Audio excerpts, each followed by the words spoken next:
à tous, ici Stéphane Bonneau et bienvenue sur Goodberry. Goodberry Podcast, c'est une conversation avec des personnes inspirantes pour évoquer leur parcours, leur motivation, leurs réussites ou leurs échecs, pour que chacun d'entre nous puisse retenir un conseil, une philosophie, voire une inspiration. Ces invités viennent d'horizons multiples, avec toujours le Berry comme point commun. J'ai le plaisir de recevoir Jérôme Monchal, directeur d'Equinox, scène nationale. Jérôme le dit, le spectacle vivant, il l'a toujours eu en lui.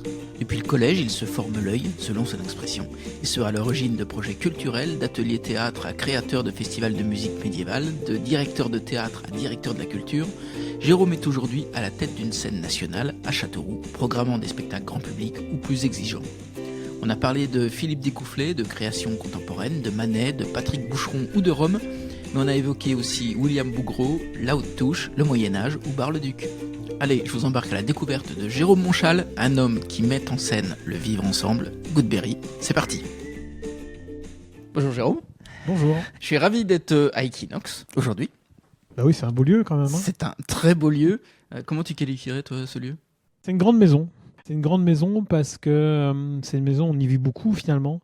On est là tôt, on part tard. Moi j'y suis beaucoup plus là que dans ma propre maison évidemment. Et puis c'est un lieu qui est vivant, on y mange, on y fait du ménage tous les jours, on y repasse, on lave des vêtements.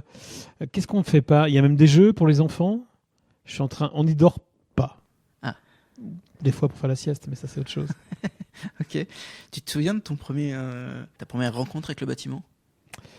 Ouais, j'étais venu bien avant de candidater ici. J'étais venu voir des spectacles comme tout le monde. Je me rappelle j'étais pas content parce que j'avais été très mal placé. J'étais au dernier rang. Ça m'avait un peu énervé.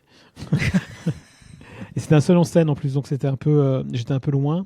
Et au final, je me dis qu'aujourd'hui, toutes les places d'Equinox sont bonnes, même le dernier rang. Ça te permet d'embrasser et d'embraser aussi toute la scénographie et tout le plateau, donc c'est pas si mal. Et mon premier vrai contact, en fait, avec quelque chose qui a disparu d'Equinox, c'était la décoration qui avait été faite au café avec des vieux meubles, de la vaisselle dépareillée ancienne, etc. Et c'était très joli. Alors, on a fait aujourd'hui en plus contemporain, mais décoration un peu brocante n'avait eu qu'un temps. Hein.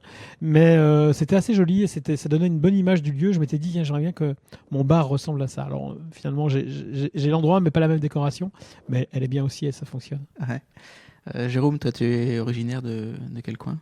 Moi, je suis lyonnais, en fait. T'es lyonnais ? Je suis né dans l'est de Lyon, à Bron, parce que c'était la clinique du coin, la clinique de l'est lyonnais quand je suis né en 71. Et j'y ai d'ailleurs fait mon lycée dans cette même ville. Je suis retourné dans cette ville-là pour faire mon lycée parce que je voulais pas aller J'étais dans un collège privé et je voulais pas aller dans un lycée privé. Pourquoi ? Parce que je voulais avoir des vrais gens en fait. Et bien m'en a pris parce qu'il y avait une plus grande liberté, ce qui me convenait beaucoup plus. J'ai un petit peu de mal parfois avec les contraintes, même si je fais un métier avec beaucoup de contraintes. Mais... Ouais, j'imagine. Donc je préfère de m'imposer mes propres contraintes. Et donc le lycée me le permettait. Ce lycée-là en tout cas me le permettait. Déjà jeune, tu as une appétence pour les arts en général ou le spectacle vivant ? vivant ? Toujours. Moi j'ai toujours eu ça en moi. Quand avec ma maman, on allait visiter je sais pas quoi, la Grèce ou d'autres pays comme ça. Et en revenant, j'avais 10 ans, 12 ans, hein, et en revenant, je faisais toujours des expositions avec 3 cartes postales, 3 souvenirs. Il y avait toujours une exposition qu'on devait aller voir, payer pour entrer évidemment. Donc j'ai toujours eu ça en tête avec des faux restes archéologiques ou des choses comme ça. C'est vrai ? Et puis au collège, comme tout le monde, je l'ai monté moi-même mon propre atelier théâtre. Ah, voilà. Génial. Donc je me rappelle d'avoir été dans Ionesco, pas le roi se meurt, non, pardon. Je l'ai plus en tête. Zut, c'est en train de m'échapper là. Mais voilà, j'ai fait à la fois du Molière. Donc là, c'était les Précieuses ridicules et là, j'étais le père, un peu bougon, un peu vieux conservateur. Je le faisais bien, je pense, et j'en faisais beaucoup trop. Bon voilà, ça plaisait, mais je suis pas sûr que c'était du très bon jeu. Et puis j'ai fait également, je crois, le roi Créon dans Antigone d'Anouilh. Voilà, c'est ça, c'est Antigone d'Anouilh et c'est une pièce qu'on ne joue absolument plus, comme les Précieuses ridicules d'ailleurs, et qui est pourtant une pièce vraiment qui était vraiment intéressante sur le pouvoir finalement. Enfin moi, ce que je me dis à rebours comme ça, c'était une pièce sur l'obligation du pouvoir et le triste devoir d'État. C'est le souvenir que j'en garde. C'est vieux, son collège, ça. Tu fais l'acteur ou tu fais un peu de mise en scène? Je faisais l'acteur et je faisais un peu de la mise en scène.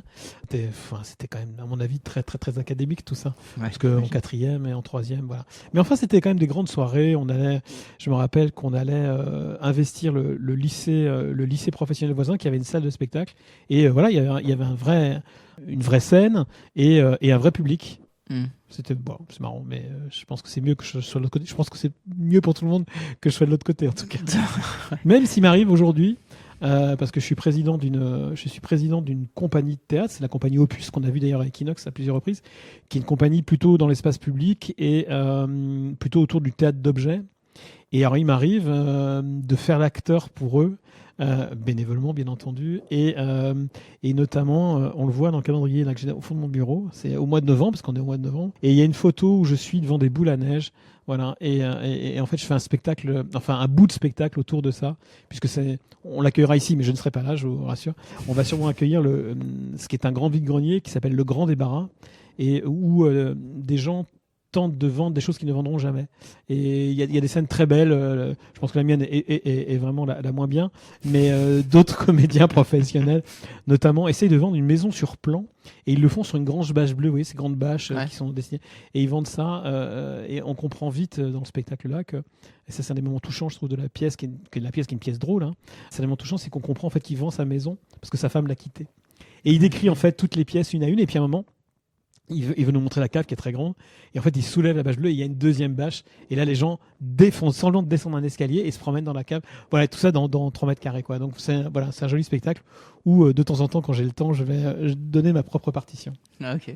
Quand tu es collégien, il y a des spectacles que tu vas voir qui te marquent? En fait, on allait, je pense, au théâtre, mais j'en ai pas de souvenir. Et c'est très lié parce que c'était à peu près au même endroit. Enfin, il y a 2 choses qui m'ont beaucoup marqué. La première, c'est en 92, et c'est la cérémonie d'ouverture des Jeux Olympiques, avec de Philippe Découfflet.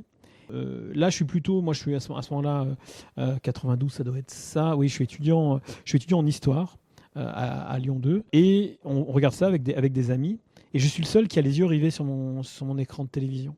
Et je suis le seul à me dire, mais quelle créativité! Et je ne pensais pas qu'on puisse faire des choses aussi folles. Et en fait, quand on regarde maintenant, on regarde cette cérémonie, elle est toujours hyper, hyper, hyper créative, hyper inventive, avec des gens qui sortent des bas de scène là, sur cette grande patinoire, avec des costumes assez farfelus, avec une tradition revisitée. Et ça, c'est un grand, grand moment pour moi. Et j'ai jamais fait venir de Découfflet. Parce que peut-être que les pièces qu'il fait aujourd'hui me plaisent un peu moins, mais ça a été quand même un grand, grand, grand bonhomme. Et quand j'ai revu la cérémonie d'ouverture des Jeux Olympiques de cette année, je me suis dit, on a aussi montré que la France, elle est capable de ça, dans ces moments de morosité. Et je me dis, heureusement qu'on a tant d'artistes, qu'on dit toujours, il y a trop d'artistes en France, mais heureusement, il y avait, je crois, 2800 artistes qui faisaient cette cérémonie. Pour moi, elle a montré vraiment ce que la France peut offrir de mieux, c'est-à-dire une créativité folle. Étudiant en histoire, parce que tu projetais quoi, des profs? Moi, j'aime beaucoup la transmission. Je pense pas sous la forme de l'enseignement. Non, je savais pas vraiment ce que je voulais faire et un peu comme tout le monde, j'ai fait des études. Alors, j'adorais l'histoire, hein, vraiment. Prof, c'était une possibilité, mais c'était pas forcément l'objectif. Et en fait, mes études, j'ai eu un DEA d'histoire et un doctorat en histoire de l'art. Et en fait, c'est mon parrain qui était mon oncle. J'ai un père très absent et c'est mon oncle mon parrain qui m'a poussé à faire des études. Et en fait, je comprenais pas vraiment pourquoi. Je l'ai compris plus tard parce que déjà ces études, elles apprennent à apprendre. Donc moi, je crois que aujourd'hui, je suis en capacité d'encaisser pas mal de choses. Et même là, quand j'ai pris la direction d'Equinox, je trouvais que j'étais pas assez fort en danse. Et ce plateau, c'est un plateau pour la danse. Donc je me suis mis à regarder et apprendre beaucoup sur la danse. Et j'ai vu énormément de spectacles sur la danse. Quand tu dis je suis pas assez fort en danse, c'est-à-dire que tu n'as pas les références? C'est ça. J'en ai pas assez vu, je me suis pas assez formé l'œil. Le lien avec l'histoire de l'art, finalement, dans le spectacle vivant, c'est que, ou sur la critique d'une œuvre d'art, qu'elle soit plastique ou de vivante, ça reste de l'art. Et dans les deux, il faut se former l'œil. C'est-à-dire qu'il faut regarder pour comprendre, faire les différences, apprécier les nuances, apprécier la créativité, la nouveauté. Voilà. Par exemple, là, j'ai vu récemment un spectacle de cirque fait par des Ukrainiens, très touchant, dès qu'il y a les Ukrainiens, c'est très touchant en ce moment. À la fin, drapeau, etc., tout le monde pleure, bon voilà, normal. Et en même temps, ces Ukrainiens sont des très très forts techniciens, ce sont des artistes qui ne font que répéter finalement ce qui a déjà été fait. Et du coup, je voyais pas l'intérêt. C'est-à-dire, c'est des gestes qu'on a beaucoup vus, même s'ils étaient parfaitement exécutés, mais c'est des gestes qu'on a beaucoup vus, des costumes pas nouveaux. Enfin, en tout cas, c'était très éculé finalement comme spectacle. Et donc je me dis, bah voilà, moi je vois énormément de cirque aussi, et ça me permet effectivement de proposer toujours au public d'Equinox de voir le meilleur de la création contemporaine. Et c'est vraiment un de nos buts, parce que c'est aussi inscrit dans nos statuts en fait. C'est une de nos missions de montrer l'actualité de la création contemporaine. Donc on est voilà. Voilà. Et donc en danse, moi j'étais pas assez fort, même si j'ai fait des jolies choses. Enfin, j'ai montré des jolies choses. Et là, je pense qu'on a une programmation danse qui se tient, même si c'est pas une programmation de recherche en danse, mais c'est pas ce que je recherche, c'est pas ce que je veux forcément montrer ici. Mais c'est une programmation qui reste exigeante et une programmation qui est, à mon avis, de bon niveau. Voilà. Donc je pense que j'ai monté la danse à un niveau égal à celui du cirque et à celui du théâtre. Et aussi celui peut-être aussi de la musique savante. Je pense qu'on est bon, et en jazz aussi. Enfin, on a plein d'endroits où on est bon, je pense. Pour revenir à l'histoire, quand est-ce que ça bifurque dans ta tête ? Ça bifurque assez tard au final. En fait, c'est des processus qui sont toujours un peu longs. Moi, on me demande toujours quel a été mon parcours. Et en fait, souvent, on me dit... Enfin, ce que je dis, moi, plutôt, c'est que j'ai toujours été directeur, mais de structures de plus en plus grandes.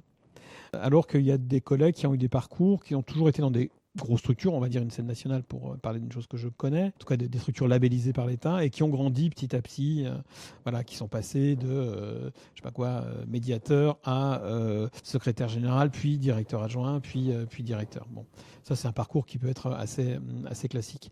Le mien, il a toujours été d'être chef, peut-être parce que je vous l'ai dit, j'aime pas trop les contraintes, donc du coup c'est moi qui me les mets, et je m'en mets beaucoup, donc finalement peut-être plus que si j'avais réellement un patron. On a toujours des patrons au final, on a des décideurs, des financiers et voilà, des tutelles en général. Et en fait moi j'ai créé dans mon village, alors un village dans le Rhône, c'est 5000 habitants. C'est pas, voilà, c'est un peu différent des villages de l'Indre. Et donc dans ce gros bourg, j'ai créé un festival de musique médiévale et Renaissance. Donc voilà, c'était hyper précis. On n'allait pas plus loin parce qu'il y avait un gros festival pas très loin qui était le festival d'Ambrenay, qui existe toujours, qui est un festival de musique baroque. Et du coup, on ne voulait pas concurrencer, il n'y avait aucune chance qu'on le fasse, mais en tout cas, on ne voulait pas être dans un secteur proche du leur. Donc voilà, je me suis vraiment spécialisé là-dedans. Et du coup, on était un des très rares festivals de ce genre-là en France. On devait être 3 ou 4 maximum. Et voilà, et ça marchait pas trop mal. Il n'y avait pas un public énorme, mais c'est quelque chose que j'ai créé, quelque chose comme 80. Le premier concert que j'ai fait, c'est en 98. Et ensuite, le festival a vraiment commencé en 99 et a duré 10 ans. Et à la fin, je faisais la programmation, mais je m'en occupais plus. Et ce festival était événement Télérama. Alors à l'époque, ça avait beaucoup de sens parce que Télérama faisait vraiment un choix dans ce qu'on leur proposait. Et j'étais très fier de ça. Et le festival marchait bien parce que j'avais la confiance du maire. Et c'est peut-être aussi parce que j'étais conseiller municipal. Alors j'étais le tout dernier sur la liste, mais j'étais là et j'étais délégué à la culture. Mais le maire me faisait confiance parce que c'était pas grand public forcément, même si j'essayais que ça soit le plus accessible possible. J'avais réussi à le coller avec des animations, on va dire, mais qui étaient aussi du théâtre dans l'espace public, qui était un peu plus animatoire, mais souvent bien fait. Et puis bon, il y avait d'autres choses comme ça qui faisaient qu'un public pouvait tout à fait parcourir ce village, enfin ce centre-ville. Mais c'est marrant parce que ces villages de l'Est lyonnais, ils sont complètement méconnus. Le village s'appelle Saint-Laurent-de-Mur. C'est vraiment à la limite de l'Isère, c'est près de l'aéroport de Lyon-Saint-Exupéry. Et ces villages sont complètement méconnus. Alors en fait, au Moyen-Âge, c'était quand même des bourgs qui étaient relativement importants. Et par exemple, dans ce village-là, il y avait un château du dauphin, donc du fils du roi, et il y avait une maison forte en plus, qui était le petit seigneur local, et puis il y avait aussi également un prieuré qui dépendait de l'abbaye d'Ainay, qui est une puissante abbaye lyonnaise. Et en fait, aujourd'hui, on a l'impression que ce sont que des villages qui sont des villages dortoirs ou des villages de zones industrielles, alors qu'ils avaient un vrai passé. C'est ça aussi que je voulais remettre un peu en valeur, et je crois que ça avait bien fonctionné. Donc voilà, et c'est toujours une musique que j'aime beaucoup, parce que c'est une musique qui est proche de la musique traditionnelle au final, et qui est vivante en tout cas. Mmh. Et donc voilà, j'ai fait ça, et en faisant ça, je me suis dit il faut que j'en fasse mon métier. Voilà, et donc j'ai été petit à petit, j'ai été payé pour ce boulot-là. Donc, quand j'ai plus été élu, évidemment. Puis, au bout d'un moment, j'étais aussi pigiste culturel pour le Dauphiné Libéré à Grenoble. Bon, ce qui était assez amusant, c'est que les journalistes professionnels me donnaient tout ce qu'ils voulaient pas faire. C'est-à-dire, alors en gros, eux, ce qu'ils voulaient faire, c'était interviewer les jolies chanteuses. Vraiment, c'était ça. Donc, je faisais les choses un peu plus précises. Donc, j'ai trois jolis souvenirs. Le premier, c'est d'être à la Maison de la Culture à Grenoble, qui était en travaux. Donc, c'était dans une salle à part. Et c'était un immense hangar, en fait, où on voyait le spectacle à peu près à 50-60 mètres de distance. C'était voulu. Et la pièce était en plusieurs langues, allemand, latin, grec ancien, etc., etc. Italien, je crois aussi. Et évidemment, j'avais absolument rien compris. Et j'ai dû faire on m'avait demandé de faire une interview du metteur en scène et on m'avait dit, Jérôme, que j'avais un peu la dent dure, on m'a dit, Jérôme, il faut soutenir ce spectacle. Ça veut dire que je n'ai pas le droit d'en dire du mal. Et donc j'étais accompagné par un médiateur ou quelqu'un chargé de la com à la Maison de la Culture, avec un metteur en scène qui n'avait visiblement pas envie de parler à un jeune comme moi et qui vraiment, mais n'était vraiment pas envie d'être là. Et j'ai dû faire un article à l'aspect où je n'avais rien compris, qui était quand même très difficile, avec un metteur en scène qui n'avait absolument pas envie de me parler. Voilà, et c'était assez amusant, quoi. C'était assez amusant. Deuxième souvenir, je vais voir un concert d'un chanteur basque qui s'appelle Beñat Akiari, Benoît Beñat. Et Beñat, c'est d'ailleurs quelqu'un qui tourne toujours et qui module très fortement ses chansons. Et c'est intéressant, un peu pas grand public, mais très intéressant au niveau du son. Et donc je dois faire une interview à la fin. C'est prévu au départ. Il est prévenu plusieurs jours en amont que je vais faire une interview de lui. Donc on se voit dans les coulisses. Et je lui dis, bah alors, racontez-moi les modulations de ce chant, etc., etc. Et il me dit, avec son accent basque que je suis incapable de faire, il me dit, non, Jérôme, on va pas parler de ça. Ça, c'est pas important. Ce qui est important, c'est qu'il y a des prisonniers basques en France, des prisonniers politiques basques en France, et il faut qu'on en parle. Et ça, je dis, ben non, c'est pas le sujet, c'est moi, je suis là pour la culture, je suis là pour le politique. Et en fait, il a refusé complètement de parler d'autre chose que de ça. Donc, j'en ai pas parlé. Moi, j'ai parlé de ce que j'ai vu dans le concert, j'ai fait un compte rendu, mais il n'y a pas eu d'interview de lui. Et puis, troisième interview, là, comme c'était un peu loin, dans le département de l'Isère que je couvrais, les journalistes professionnels n'ont pas voulu y aller, alors que c'était quand même un grand chanteur. C'est déjà Kigelin. Bon, je assiste au concert. En fait, c'est un concert qui parraine, il chante un petit peu, mais c'est surtout deux autres jeunes qui parrainent. Enfin, bref.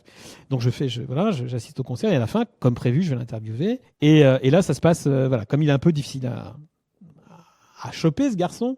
Du coup, voilà. Et il me dit, non, Jérôme, je ferai pas l'interview. Je dis, mais c'est pas la Nouvelle République à l'époque, c'était le Dauphiné Libéré. Je dis, je suis le Dauphiné Libéré. Et il me dit, j'en ai rien à foutre du Dauphiné Libéré. Ok, je dis, mais vous savez, ça me paraît important pour mettre en valeur. J'en ai rien à foutre de le Libéré. Toi, tu t'appelles comment? Il dit, bah, moi, je m'appelle Jérôme. Il dit, pour le Dauphiné Libéré, je ne donnerai pas d'interview. Mais à toi, Jérôme, j'en donnerai une. Donc, c'en est sorti comme ça.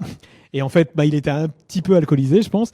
Et on a fait une jolie interview pour autant et qui était généreuse et jolie. Mais c'est un des trois jolis souvenirs de ce métier-là, mais qui m'a aussi appris plein de choses parce que moi, en fait, j'allais voir les spectacles que les autres voulaient pas voir, donc des spectacles pas faciles. Donc, du coup, là aussi, ça m'a formé l'œil beaucoup. Donc, c'est toujours intéressant. Puis à Grenoble, il y avait une vie culturelle très, très, très riche. Donc, c'était bien. Et puis, j'étais également, et je rejoignais un peu mes études d'histoire de l'art, je m'occupais du cabinet d'art graphique du musée de Vienne, dans l'Isère. Donc tout ça tenait dans un triangle de 100 km de long. Et au bout d'un moment, en fait, je m'épuisais un peu à faire plein de trajets et à gagner pas grand-chose. Donc je me suis dit, bon, ouais, je gagnais ma vie, hein, mais je me suis dit, il faut que je trouve un travail plus stable. Et là, j'ai décidé de partir. Je n'étais pas encore marié, mais j'étais avec ma femme. Et je décide de partir dans la Meuse, à Bar-le-Duc, qui est la préfecture de la Meuse, petite ville de... Alors à l'époque, c'était 18 000 habitants. Maintenant, ça doit être plutôt 14 000. Et c'était l'une des plus petites préfectures de France pour y diriger un festival qui était... en gros, c'était un gros rendu public de conservatoire qui s'appelait le Festival Renaissance. Et je l'ai vraiment transformé en un énorme festival qui était un mélange de théâtre dans l'espace public, de concerts de musique ancienne, et puis il y avait également une partie très grand public autour d'un grand marché artisanal, et ça faisait tout ça une sorte de grande fête. L'idée, c'était de reconstituer ce que pouvait être une fête à la Renaissance dans le quartier Renaissance de la ville, qui est en fait plutôt du XVIIe siècle, mais ça, il faut pas le dire, et de cette jolie ville de Bar-le-Duc, et l'idée, c'était d'animer cette ville, de lui donner une âme. La ville haute était une ville un peu morte, elle l'est toujours malheureusement, puisque en fait les aménagements urbains qui étaient prévus n'ont jamais pu se faire faute d'argent sur les territoires en grande déshérence. C'est le même département que Verdun, mais Verdun est un peu plus dynamique que Bar-le-Duc, où l'était en tout cas plus à ce moment-là. Mais tu postules là-bas ou on vient de chercher? Oui, je postule, c'est une annonce dans Télérama et je postule et je suis pris. Alors après, le secret dans nos métiers, c'est de bouger au niveau géographique. Donc ce que j'ai fait tout au long. Et voilà, et puis à Bar-le-Duc, ça se passe bien. Pourquoi tu dis le secret, c'est de bouger? Parce que pour le secret, c'est de bouger, c'est-à-dire, je considère qu'il ne faut pas créer de baronnie. Et en fait, j'aurais pu rester toute ma vie à Bar-le-Duc. Hein. J'étais tout puissant, c'est un grand mot. On va voir d'ailleurs que non, mais en tout cas, j'avais tout à ma main en fait. C'était très facile. Moi, je suis devenu directeur des affaires culturelles. J'ai fait l'intérim du musée. J'ai fait la programmation municipale au théâtre. Voilà, j'ai des souvenirs du ministre de l'époque, Jean-Jacques Ayagon, donnant une accolade devant les travaux du bâtiment et qui me dit dans un an je viendrai l'inaugurer ici et on lancera les journées des patrimoines ici. Bon, 6 mois après il était viré à cause des grèves intermittents. C'est en 2000, là du coup on était en 2002 et la grève aura lieu en 2003. Voilà, donc j'avais un peu tout à ma main et puis je pense que c'est bien parce que j'aurais pu refaire finalement toujours un peu la même chose chaque année. Et au final, je pense que c'est pas bon ni pour le public, ni pour moi, ni pour les artistes. Donc j'ai préféré partir aussi parce qu'il y avait eu un changement municipal et que je m'entendais pas forcément beaucoup avec l'élu de l'époque, alors que je m'entendais très bien avec la municipalité précédente. C'est important pour ces postes-là d'avoir alors pas une connivence, mais... Oui. Alors je vais jouer mon aigri, mais voilà, quelqu'un qui arrive, qui connaît pas grand-chose, qui n'a jamais vraiment sorti de son petit centre de documentation, même si j'aime bien les documentalistes, ça n'a rien à voir, je suis marié avec une archiviste d'ailleurs, mais voilà, qui est jamais sorti de ça, qui connaît qu'un seul secteur de la musique, qui est la musique, ce secteur culturel qui est la musique trad, et qui vous dit c'est vraiment pas bien ce que vous faites, alors qu'il y a 50 000 personnes qui viennent au festival. Ok, le nombre n'est pas forcément la vérité, mais ça veut dire quand même que ce qu'on fait est de qualité, et vraiment, j'avais fait des coproductions internationales en musique, on avait produit des disques, on avait fait un travail très fou, même si c'était resté un événementiel. Voilà, j'ai fait des jolies créations au théâtre aussi, même s'il y avait aussi des choses très grand public. Voilà, et je me suis dit, écoute, il est temps de partir, quoi.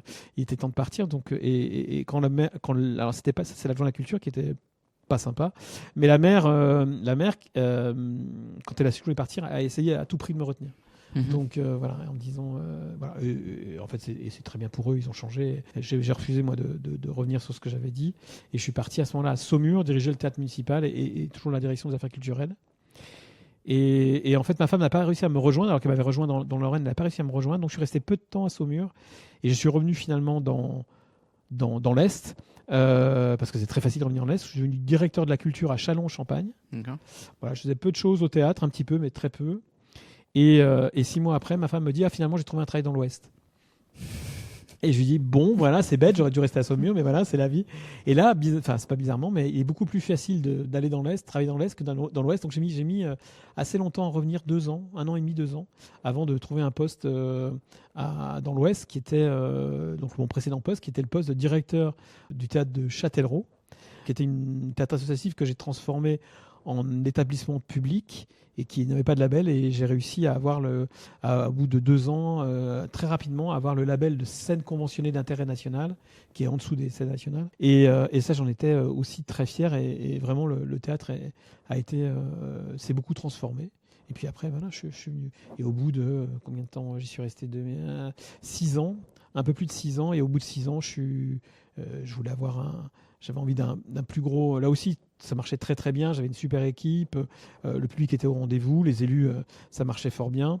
Et puis là, j'ai voulu me lancer un nouveau pari, prendre un plus gros théâtre, 3 fois plus gros, avec une plus grosse équipe, 4 fois plus importante, avec une scène très importante aussi en termes de taille. Et voilà. Et donc c'était un tout nouveau défi aussi. Et moi, j'aime bien me relancer des défis. Et encore une fois, je crois que c'est important de ne pas lasser le public, parce que finalement, on travaille souvent avec des artistes qu'on aime, qu'on suit. Alors bon, c'est bien de changer, de les exporter un peu ailleurs. Quand tu choisis tes affiches, tu penses à toi ou tu penses au public ? Moi, c'est ma particularité, c'est une de mes particularités, et je ne suis pas le seul, mais c'est de choisir en fonction du public. Alors attention, c'est de faire le lien entre le public et une œuvre. C'est-à-dire que je ne regarde pas l'œuvre toute seule, je ne regarde pas le public tout seul, parce que c'est très facile en fait de remplir un théâtre. Très très facile. Tête d'affiche, voilà, des humoristes très connus, on paye cher, du coup la place serait chère aussi d'ailleurs, mais voilà, et le théâtre sera rempli. Ce qui est plus difficile, c'est le travail qu'on fait ici, c'est de remplir le théâtre avec un mélange de programmation grand public et une programmation plus exigeante, ou en tout cas de faire découvrir aux gens des artistes qu'ils vont aimer. Et ça marche d'ailleurs, ça marche dans le sens où il y a du monde, et puis quand ces artistes-là reviennent, il y a encore plus de monde. Donc voilà, c'est ça vraiment mon regard. J'essaye toujours quand même que ça puisse plaire au public, et je sais que par moment, ça plaira à un public plus restreint en nombre, mais de temps en temps, il faut qu'on propose. D'ailleurs, les gens ne se trompent pas. Ils savent quand ça va être moins facile, donc il y a parfois un peu moins de monde, mais ça marche. Equinox fonctionne bien, et les gens nous font confiance, y compris pour des propositions plus radicales parfois. Et des fois, ils aiment bien être secoués. Parfois, ils nous disent « Oh là là, on a été bien secoués », parfois trop. Mais voilà, donc je suis assez content que le public suive. Ouais, bon, c'est un public, ça fait 30 ans que cette scène nationale existe, on part pas de rien. D'accord. Concrètement, quand tu postules, tu présentes une feuille de route, tu présentes un projet. Alors en fait, ce qu'on dit toujours dans notre profession, et c'est d'ailleurs il y a plus grand monde qui veut postuler parce que c'est des postes à responsabilité, pas très bien payés, et avec quand même un tas d'emmerdes, un flot d'emmerdes, et avec des horaires de fou. Donc il y a plus grand monde aujourd'hui pour vouloir diriger les scènes nationales. Et en plus, pour postuler, c'est pire qu'un patron du CAC 40. Un patron du CAC 40, il faut avoir ses preuves, et puis on vient vous chercher ou pas, ou vous postulez, un petit CV, un entretien, et puis c'est fini. Ben, c'est pas ça du tout. Ici, c'est... par exemple, prenons très concrètement, il y a un poste national qui se libère en ce moment, c'est régulier, c'est le poste de la Maison des Arts et de la Culture de Créteil, scène nationale, en banlieue parisienne. Et bien là, pour Créteil, la personne qui va postuler va envoyer un CV classique, elle va devoir envoyer un bilan de ce qui se fait aujourd'hui et un premier projet de ce qu'elle voudrait faire. Bilan de Créteil. Bilan de Créteil, c'est-à-dire dire Créteil c'est comme ceci, comme cela, ça c'est à bon niveau, voilà, n'importe quoi. Pour l'EAC, il y a un très gros travail qui est accompli, mais peut-être qu'on pourrait aller encore plus en profondeur, je sais pas quoi, avec les établissements scolaires, j'en sais rien, je vais pas étudier la chose. Voilà, au niveau de la programmation, ça pourrait être mieux, mais c'est vrai que l'articulation avec le Centre chorégraphique national pourrait être plus fort et qu'il pourrait y avoir un événement commun, par exemple, voilà, des choses comme ça, et etc. Et donc voilà, et donc on vous demande déjà d'avoir fait une préétude, et ça c'est uniquement pour savoir si vous avez le droit de postuler. Donc là, il y a un premier jury qui se réunit et il fait un choix entre 4 et 6 personnes, 2 femmes et 2 hommes, ou 3 femmes et 3 hommes, c'est paritaire, cette shortlist.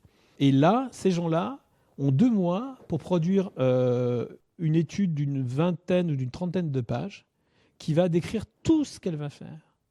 C'est-à-dire comment elle va gérer les ressources humaines, comment on va gérer le budget, quelle programmation il y aura, quels artistes associés il y aura, quelles actions, quels festivals, tout.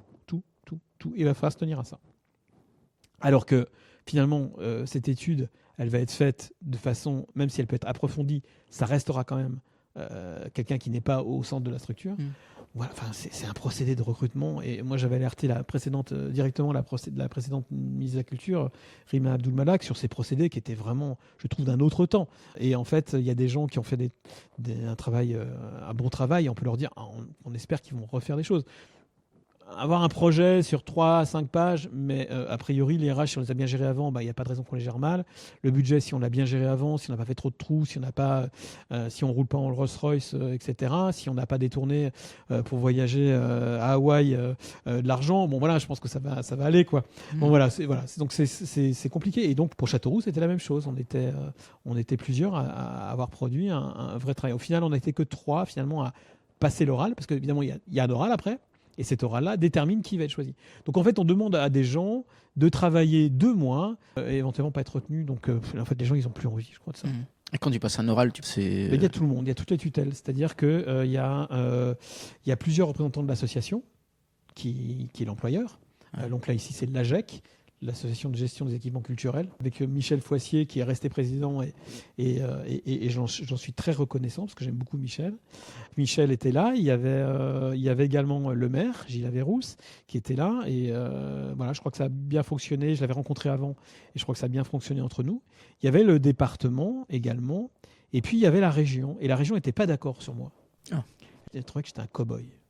Et vraiment, je trouve que Un cow-boy. je trouvais que j'étais un cow-boy. Ouais. Alors, et du coup, on s'est expliqué quelques semaines après, et on n'a pas trouvé que j'étais cow-boy. Et nos relations avec la région sont aujourd'hui vraiment excellentes. Et je m'entends très bien soit avec les services, les techniciens, qui sont d'ailleurs très engagés, et même avec la vice-présidente qui, elle aussi, est capable de voir tout le potentiel qu'on a ici à Equinox, et puis de voir aussi toutes les différences qu'il peut y avoir avec des schémas habituels. Et puis il y avait l'État également, l'État qui a été plus magnanime, mais j'ai dû faire un deuxième entretien derrière, sauvage et caché, avec le directeur, le DRAC, le directeur régional des affaires culturelles, qui est le représentant direct de l'État en déconcentré, aux fonctionnaires, et qui m'a dit, mais vous êtes qui au fond?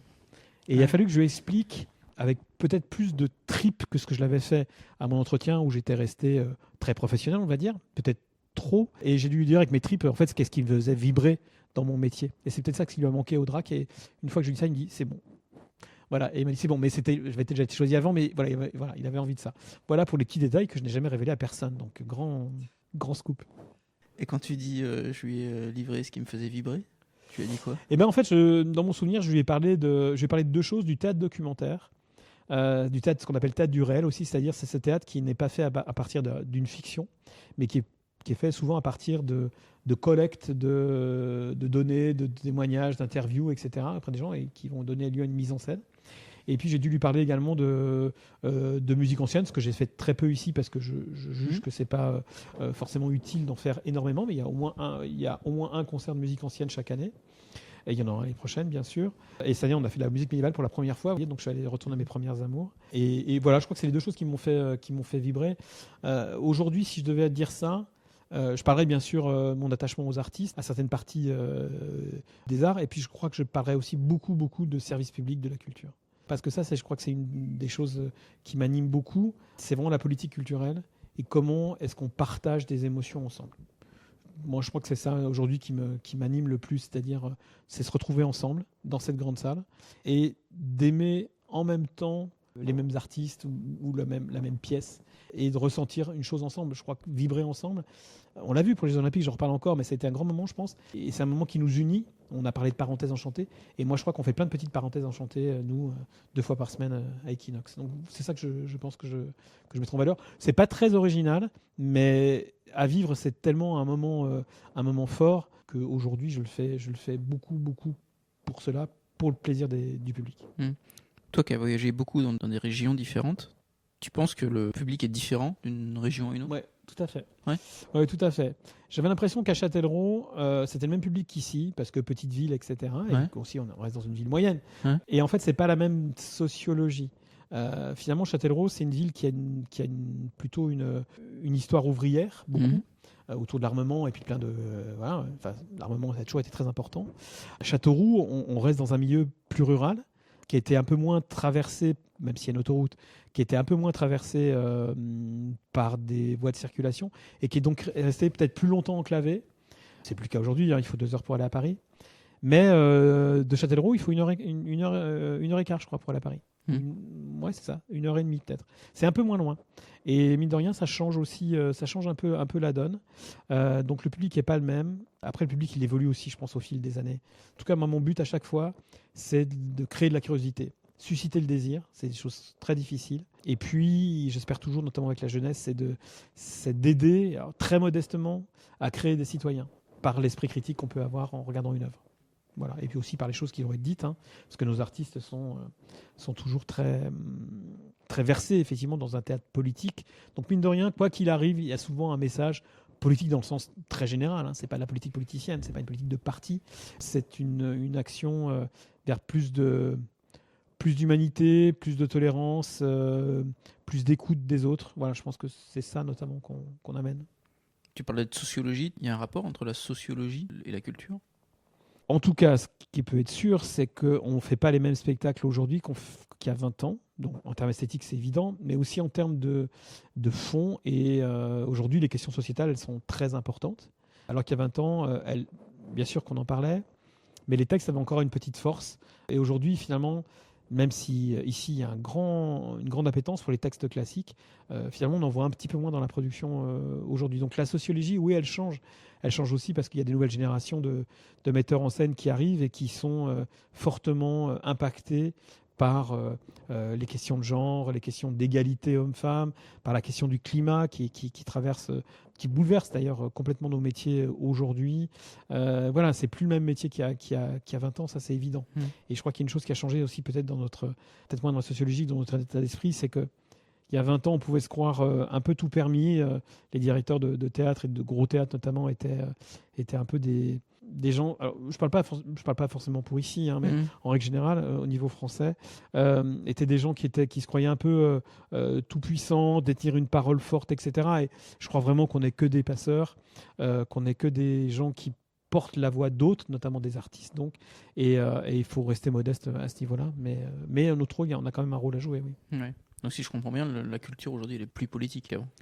Évidemment que dans les années 70, elle était très politique aussi, mais moi j'ai l'impression en tout cas que ça irrigue plus tous les pans du théâtre, je pense, du spectacle vivant. J'ai l'impression que dans les années 70, on était dans une forme radicale, qui est peut-être un peu moins vraie aujourd'hui, en tout cas moins présente, mais en tout cas le versant politique est beaucoup plus présent un peu partout. Je pense que même si ça s'est un peu adouci, ça s'est beaucoup plus répandu. Mais il peut y avoir des formes radicales aussi, hein, qui font encore scandale, et heureusement. Heureusement. Je voulais qu'on parle un peu de programmation. Est-ce qu'il y a un spectacle dont tu es vraiment fier de leur proposer ? Il y en a plusieurs. Alors je dirais qu'il faut les voir à rebours, évidemment. Ouais. C'est plutôt après. Parce qu'en être fier, oui, j'en suis encore plus fier quand le public a donné son assentiment. Évidemment que si le public est déçu par ce que j'ai montré, ça peut arriver. Des œuvres que moi je tiens pour des chefs-d'œuvre qui ont été reçus diversement. Certains m'ont dit c'est des chefs-d'œuvre, d'autres m'ont dit on n'a pas adhéré. Bah, c'est un peu décevant pour moi, forcément, parce que je voudrais que tout le monde soit d'accord avec moi. Mais parfois ça arrive quand on soit tous d'accord sur le niveau de chef-d'œuvre des choses.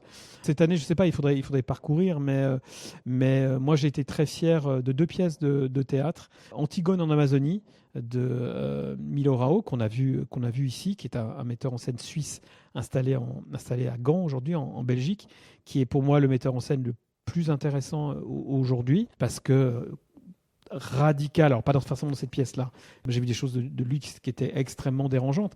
En fait, c'est le type qui aujourd'hui pousse le plus loin les limites de la représentation. Et ça, je trouve ça très intéressant. C'est jusqu'où on peut aller, jusqu'où c'est supportable finalement le théâtre. Et ça reste du théâtre, et en même temps, lui, il nous fait croire que ça pourrait être la réalité. Et une réalité difficile.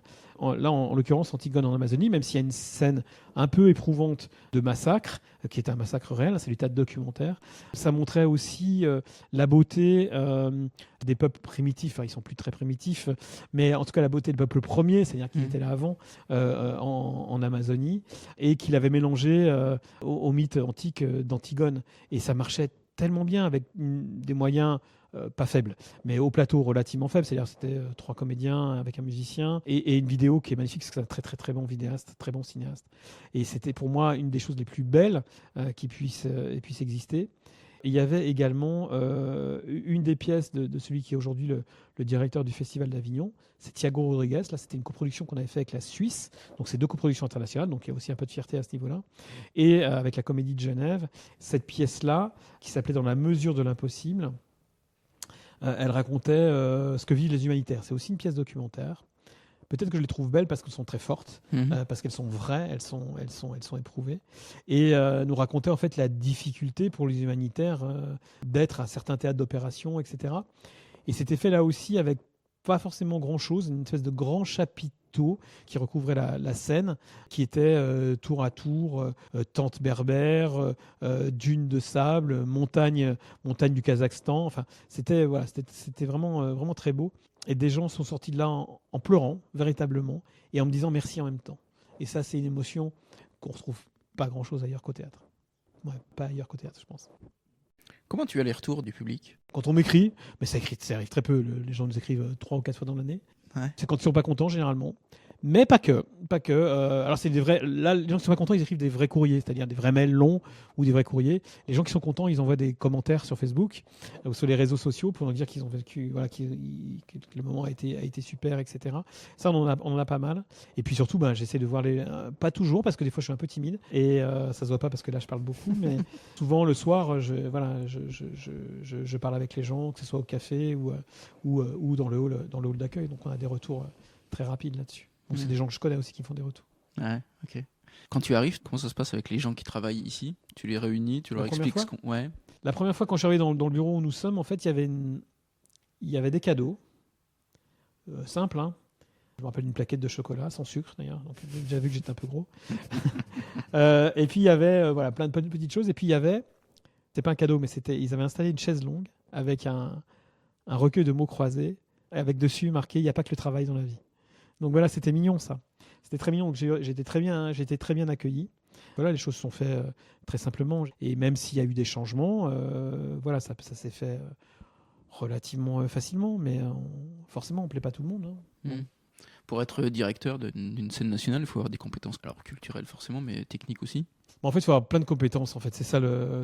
C'est qu'on nous demande d'être DRH, même s'il y a un DRH. On nous demande des directeurs de finances, même s'il y a un directeur des finances. On nous demande de gérer le politique. Ça, il n'y a que nous qui le faisons, et c'est un gros travail. Parce que on a la chance à Châteauroux d'avoir un maire qui est bienveillant, mais c'est pas toujours le cas. Et puis cette bienveillance-là, elle se fait aussi. Pas au prix, mais c'est parce qu'on travaille bien ensemble, qu'on discute facilement, aisément, souvent, qu'il y a des bonnes relations avec les services de la ville qui sont compétents. Voilà, ça se passe comme ça, mais effectivement, on doit avoir plein de compétences, d'être programmateur dans tous les domaines. Donc, je dois être aussi bon en danse qu'en musique, qu'en théâtre. Et quand je dis danse, il y a plein de danse. Quand je dis en musique, quand il y a du jazz, la musique ancienne, la musique classique. Alors, la musique classique, on a la chance d'avoir Jean-Yves Clément, pas loin. Donc, c'est lui qui me propose plutôt des choses aujourd'hui. Puis, je me fais accompagner pour le jeune public. J'ai une collègue, avec laquelle on discute beaucoup. Une collègue qui travaille avec nous, Agnès. Le cinéma, heureusement, est géré par le directeur adjoint, Camille. Tout l'aspect administratif est géré par Stéphane et donc voilà, donc on a un secrétaire général, enfin heureusement j'ai des gens sur lesquels je peux m'appuyer, un directeur technique, Léo, qui est sans doute un des plus jeunes directeurs techniques de France. On a une excellente équipe technique. La billetterie, je pense qu'on fait un accueil qui est très, très précis, très familier dans le bon sens du terme, presque familial. C'est un de nos atouts aussi, on fait de l'accompagnement personnalisé, c'est quasiment du sur-mesure en fait ce qu'on fait ici, donc c'est peut-être pour ça que ça fonctionne. Dans ta carrière, tu as eu des soirées catastrophes? J'en ai eu une ici. Ici, catastrophe, c'est un grand mot. Alors, je ne dirais pas quoi, mais on a eu un spectacle, alors, avec petite jauge, donc ça va, mais un spectacle vraiment pas bon, parce qu'en fait, ils auraient dû me dire qu'ils n'avaient pas eu assez d'argent pour créer, et ça se voyait vraiment que ça n'avait pas été travaillé assez. Ils ont travaillé un peu dans des très mauvaises conditions, et le spectacle n'était pas bon. Voilà, et j'avais un peu honte. Voilà, ça m'est arrivé. Et puis, parfois, ça peut se passer hors champ, donc c'était pas ici, mais à Châtellerault, je dirais pas qui, un artiste qui a menacé de me frapper. Et pour quelle raison? Parce que j'avais dit qu'il formait un bon duo avec son guitariste. Alors, je pense qu'il était même, au-delà de l'alcool, je pense qu'il était drogué, pour être clair, et qu'il n'était pas dans son état normal. Mais c'est quand même mon administratrice de l'époque, qui n'était pas bien épaisse pourtant, qui s'est interposée, mais je crois que j'ai vraiment eu un coup de poing dans la figure, vraiment, ouais. Donc voilà. Et j'avais un jeune avec moi à ce moment-là qui avait 16 ans, et je lui dis, je sens mal les choses, juste avant que ça arrive. Je lui dis, va-t'en maintenant, ça va mal se passer. Voilà, et c'était effectivement mal passé. Voilà, ça c'est pas un souvenir glorieux, mais ça peut arriver. Enfin, c'est rarissime, hein, les artistes, ils sont plutôt gentils, quoi. Mais de fait, l'artiste, quelqu'un qui tourne pas mal, je l'ai jamais réinvité, évidemment. Jérôme, pour finir le podcast, j'ai quelques dernières questions. Oui. Je voulais savoir si tu avais un livre à me conseiller. Le dernier que j'ai lu, forcément. Ça s'appelle Les colonnes de San Lorenzo. Et c'est Patrick Boucheron qui l'a écrit. Patrick Boucheron, c'est quelqu'un que j'adore, qui est un historien, qui est déjà venu ici. Historien très engagé. Je pense que c'est une des grandes intelligences de notre pays. Et c'est quelqu'un qui sait complètement se mettre à niveau de l'interlocuteur qu'il a, mais sans jamais se dépareiller de son intelligence. C'est quelqu'un qui a un mode de pensée incroyable. Et Patrick, que l'on se renvoie des messages assez souvent, a écrit un petit livre qui partait d'une photographie des colonnes de San Lorenzo, qui est un reste de basilique à Milan. Et à partir de cette photo, il a fait toute une petit livre, hein, c'est quoi, c'est je sais pas, une centaine de pages, et c'est très bien écrit. C'est très parfois un peu abscon dans le sens où on voit pas où on veut en venir, et à la fin on comprend. Je vais pas vous dire la fin, D'accord. mais à la fin on comprend en fait que toute la nostalgie qui se dégage de ces colonnes San Lorenzo, c'est pas forcément la nostalgie de cette vieille photo ou la nostalgie de cet historien très arrivé, professeur au Collège de France, qui parle de ses années d'études ou de ses années de recherche à Milan, et ou de cette femme qui croit percevoir et qui recherche à travers ces colonnes, et que c'est autre chose, et on l'apprend tout dernier mot, et c'est très beau, et voilà, c'est une belle émotion que j'ai eue. Voilà, c'est le dernier livre que j'ai lu il y a quelques jours. D'accord, top. Les colonnes de San Lorenzo. Un film? Un film, il y en a quand même beaucoup là avec notre cinéma, l'Apollo. En tout cas, si c'est un film, il faut absolument le voir à l'Apollo. C'est un des plus beaux cinémas de France, et le plus confortable, assurément. C'est difficile. T'as pas un film culte?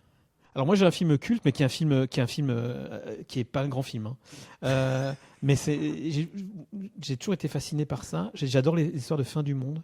Ouais. C'est mon côté geek peut-être. Enfin, je n'ai pas de côté geek, mais celui-ci. Et ça s'appelle Le Jour d'après.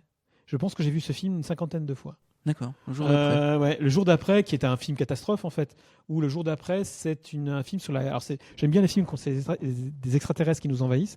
Là, voilà, c'est mon grand divertissement. Vraiment, ça me divertit dans le sens premier du terme. C'est-à-dire, voilà, mais il n'y en a presque plus maintenant. Je crois que c'est bankable. Mais ça, c'est un film sur une glaciation, très rapide. Et New York est pris sous la glace, etc. Et donc, voilà, c'est vraiment débile. Mais j'adore ce film, qui est un film très américain, avec des moyens qui n'étaient pas inintéressants. Voilà, ça c'est. Je me culte. Après, il y a des films plus intelligents, hein, je vous rassure, que j'aime beaucoup. Mais voilà, effectivement, le film, ça fait très longtemps que je l'ai pas vu celui-ci. Tiens, que je le regarde. À mon avis, il a beaucoup vieilli. J'imagine. Si je devais visiter une ville. Une ville? Ouais. Eh ben, ça va pas être Milan, mais ça va être Rome. Rome, pour moi, c'est la plus belle ville du monde.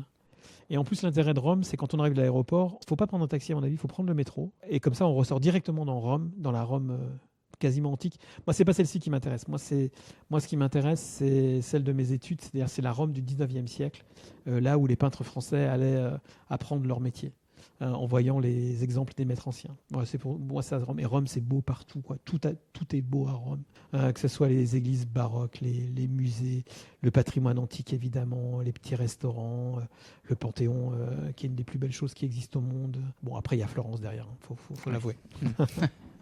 D'accord. Toi qui as fait des études d'histoire, quelle est la période historique que tu préfères? Moi, j'ai commencé par le Moyen-Âge. C'est pour ça que je me suis intéressé à la musique médiévale assez vite. Et j'aimais beaucoup cette période parce que c'est une période qui est... Patrick Boucheron me disait, qui est donc un médiéviste, me disait, en fait, il ne reste rien du Moyen-Âge. On a quasiment rien. Et en fait, j'étais très étonné par cette phase, parce que j'ai l'impression qu'on voit des châteaux partout, des églises partout. Et il me dit, mais c'est rien par rapport à ce qui existait. Et en fait, on a vraiment que des bribes. Et en fait, j'ai compris qu'il avait raison, forcément. Enfin, bon, j'aurais pas dû chercher longtemps, mais j'ai compris qu'il avait raison.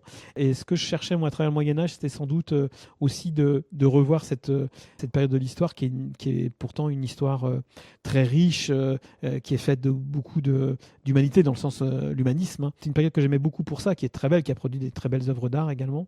Moi, aujourd'hui, c'est mes études qui m'ont mené vers ça aussi, je suis très proche du 19e siècle français, parce que la France était un pays d'une créativité folle à ce moment-là, hein. C'est-à-dire que moi, ce que j'ai étudié, c'est plutôt les peintres académiques. Ce que j'aime beaucoup chez eux, c'est qu'ils sont 30 ans de retard sur les impressionnistes. Et moi, j'aime beaucoup cette idée, finalement, de rester en arrière et de se conforter dans ces certitudes qui vont mener à pas grand-chose, parce que ça peut rester un art stérile. Mais en même temps, moi, je trouve que cette culte de la ligne, ce culte du beau idéal, ce culte des grandes idées, qui étaient les idées des peintres de la Renaissance aussi, je trouve que c'est beau, c'est juste beau. T'as un tableau du 19e que t'aimes beaucoup? Oui, alors je ne sais pas lequel, mais ce serait un tableau d'Ingres, vraisemblablement. Ouais. Voilà, quand on va dire ça. Voilà, c'est très classique, hein. J'aimerais beaucoup avoir un tableau d'Ingres. En même temps, si on m'offre un petit Manet, je ne suis pas contre, hein. Manet, c'est beau dans les lignes, c'est beau dans le noir. Et Manet, il y a des sujets qui sont intéressants. Moi, les paysages avec du bleu ne m'intéressent pas beaucoup. Je déteste Renoir, par exemple. Ah oui. Qui pour moi, c'est Renoir, pour moi, c'est des boîtes de chocolat, quoi. Je fais un peu exprès, mais voilà, de provoquer, mais voilà, alors que finalement il y a des peintres admirables. Là, le calendrier 2025 qu'on voit chez moi, ça c'est vraiment ce que moi j'aime beaucoup. C'est-à-dire ça, ce sont des académies d'élèves. Et ça, c'est Bougreau qui l'a fait, qui viendra un grand peintre pompier, parfois un peu stérile, mais qui en tout cas est quelqu'un qui sait absolument peindre et qui sait absolument dessiner. Et là, même quand il est très jeune, quand il fait cette académie, qui représente en fait, qui est un lutteur en fait. Le modèle est un lutteur, il est bien identifié. Et ce modèle, il l'a pris à la fois dans une pose qui est une pose musculeuse, qui est aussi une pose un peu lascive. Et je trouve que dans le dédain qu'on voit dans ce visage-là, il y a une forme aussi de lâcher-prise qui m'a beaucoup plu. Et je trouve que c'est un tableau qui est très réussi pour ça. Quand on est directeur d'Equinox, on a un œil sur l'architecture. Moi, j'aime à la fois l'art contemporain. Je suis président du conseil d'administration de l'École nationale des supérieurs d'art de Bourges. Donc voilà, je suis quand même concerné aujourd'hui par la transmission. Et en même temps, j'aime aussi beaucoup le patrimoine. Et cette école est dans un bâtiment du XVIIe siècle notamment. Donc je suis toujours intéressé par toutes les architectures, qu'elles soient vernaculaires ou plus travaillées, ou qu'elles soient du Moyen-Âge ou d'aujourd'hui. Et dans notre bâtiment qui est classé patrimoine du XXe siècle, je crois qu'on dit patrimoine de demain, je crois aujourd'hui. On a un beau bâtiment qui n'a pas vieilli, il a 30 ans, mais il n'a pas vieilli. Et il reste toujours fort. Il pratique ? Pas toujours. Pas toujours. Songez quand même qu'il n'y a pas d'ascenseur pour le public, quoi. Donc c'est quand même incroyable. Il n'y a pas d'ascenseur public. Le seul ascenseur qui existe, c'est pour les bureaux administratifs. Après, il est très agréable pour travailler pour les artistes. Ça, c'est sûr. La salle est très belle, elle est très bien conçue, l'acoustique est très bonne, le plateau est très beau, la pente est très bonne, les fauteuils sont très confortables, ils ont été dessinés uniquement pour nous. Donc, il y a énormément d'atouts et puis il y a des choses plus compliquées à gérer, ce grand hall un peu froid, les accès entre l'arrière et l'avant. Voilà. Dès le premier jour, on a dû enlever une porte parce qu'elle ne voit pas dans le bon sens, par exemple. Bon, voilà. Enfin, le premier jour en 94. Hein. Donc, voilà. Et j'aime bien montrer ça. Récemment, le commissaire de police est venu et j'ai montré ça l'a fait un peu rire. Ouais. Ok, d'accord. Dernière question, Jérôme. Quel est ton endroit préféré en Berry ? Alors, il y a un endroit que je ne connais pas encore et que je voudrais aller voir, c'est les jardins du prieuré d'Orsan. C'est ça. Voilà. Mon endroit préféré en Berry, c'est une bonne question. J'ai été assez touché finalement par la réserve naturelle là, du muséum avec ses animaux. Même si je suis absolument contre les zoos, mais là j'ai trouvé que c'était une façon de les présenter et de les préserver un peu plus libertaires. À la haute touche. Oui, à la haute touche. Et j'ai parlé avec un des soigneurs et je lui disais c'est quand même pas possible de montrer des primates. Et il m'a dit vous avez raison, les primates c'est pas possible de les montrer, mais ceux que vous voyez là, avant ils étaient dans un zoo à Vincennes, je crois, et ils avaient une cage de 6 mètres. Mais là, aujourd'hui, ils ont 800 mètres carrés et ils sont bien mieux, en fait. Ils sont bien mieux. Donc, c'est pas formidable, mais c'est bien mieux. Sauf qu'en fait, ces animaux-là, il ne faut pas les montrer. Ils nous ressemblent trop. Et il faut qu'ils soient tranquilles, qu'on les laisse tranquilles dans un coin et qu'on leur donne à manger et basta. Enfin, bon, voilà. Donc, voilà, ça, c'est des endroits, mais il y en a plein, en fait, en Berry. Parce que moi, quand je suis arrivé, j'ai passé plusieurs étés à visiter le Berry. Il y a tellement de choses à faire que j'avais été touché. J'aime beaucoup le jardin de Poulaine, par exemple, qui sont des endroits pour moi de grande quiété, qui sont très bien conçus. Mais voilà, j'aurais aussi plein d'autres choses, plein d'endroits. Et puis un endroit à Châteauroux. Allez, c'est Balzaneo. Voilà, parce que on a quand même un équipement incroyable, sportif et moi j'y suis tous les jours quasiment. Et tu nages tous les jours? Ouais, je nage tous les jours. Ouais. Et j'essaye, donc c'est pas facile d'en trouver du temps, donc j'y vais tôt le matin, tard le soir, et parfois j'y arrive pas. Mais j'y arrive pas une fois par semaine, donc j'y vais 6 jours par semaine. Et oui, il faut en profiter parce que l'endroit est plutôt beau, il est extrêmement pratique et le personnel est aux petits soins, donc voilà, on va finir sur cette touche-là. On ne peut pas parler que de culture, mais mens sana in corpore sano. Super, belle conclusion. Merci Jérôme. Merci. Salut.